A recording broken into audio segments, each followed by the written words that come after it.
Let's talk about why you're not losing weight. Here are 5 of the most common mistakes that will keep you stuck. Mistake no.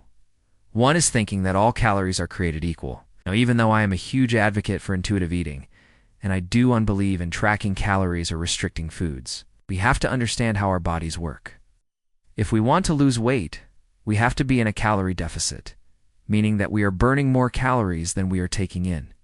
However, not all calories are created equal. This is because the thermic effect of food is different depending on what we eat. Protein takes more energy to digest than carbs or fat, so we actually burn more calories digesting protein. This is called the thermic effect of food. On average, we burn about 10% of the calories that we consume just from the thermic effect of food. So if you eat 2,000 calories and 10% of those are burned, then you would burn 200 calories just from digesting that food. What this means is that 2 people can eat the exact same meal, but one person may end up with less bloating, better energy and weight loss because their microbiome is healthier and more capable of digesting that food. So when you're thinking about losing weight, it's not only about the calories out, which is exercise, but also the calories in and how that food is being digested and utilized by your body. And this is where the quality of the food becomes really important. When you're focusing on losing weight, I recommend focusing on nutrient-dense foods, especially at the beginning. These are foods like fruits, veggies, lean proteins, and whole grains. These types of foods will fill you up and satisfy you while providing your body with the nutrients that it needs. So the next time you're at the grocery store, look for foods with a low calorie density. These are foods that have a lot of nutrients and fiber for the amount of calories.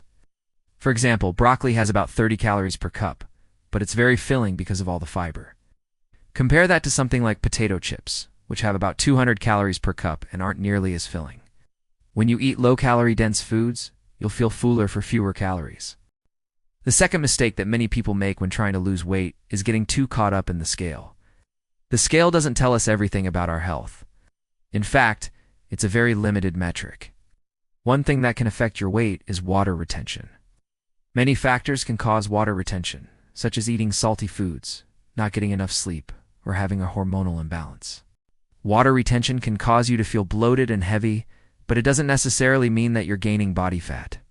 In fact, I personally know that anytime I get my period, I tend to feel a little bit heavier because of water retention.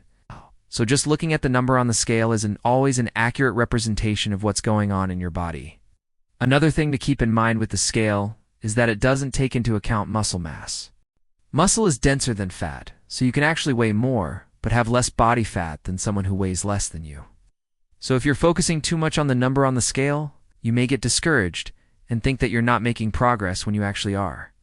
There are other ways to track your progress besides the scale. One way is to take progress pictures.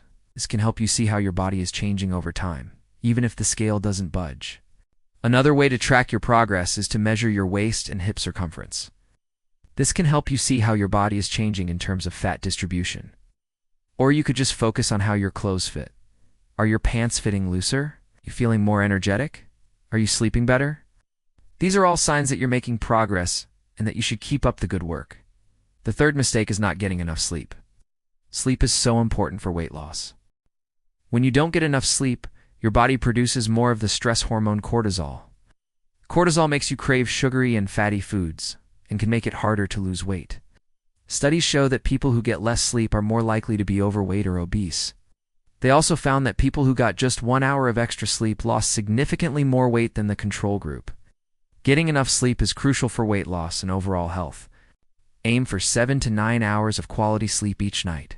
If you need help with that, I have an entire playlist of sleep meditations that you can find in the description below. Mistake no. 4 is not managing stress. As I mentioned earlier, when you're stressed, your body produces more of the hormone cortisol. Cortisol can make you crave sugary and fatty foods and can make it harder to lose weight. It can also affect your metabolism by slowing it down and making you feel hungrier. Stress can come in all shapes and sizes. It's not just about major life events like divorce or the death of a loved one. Small, everyday stressors like traffic, work deadlines, and family issues can all add up and cause your body to feel stressed.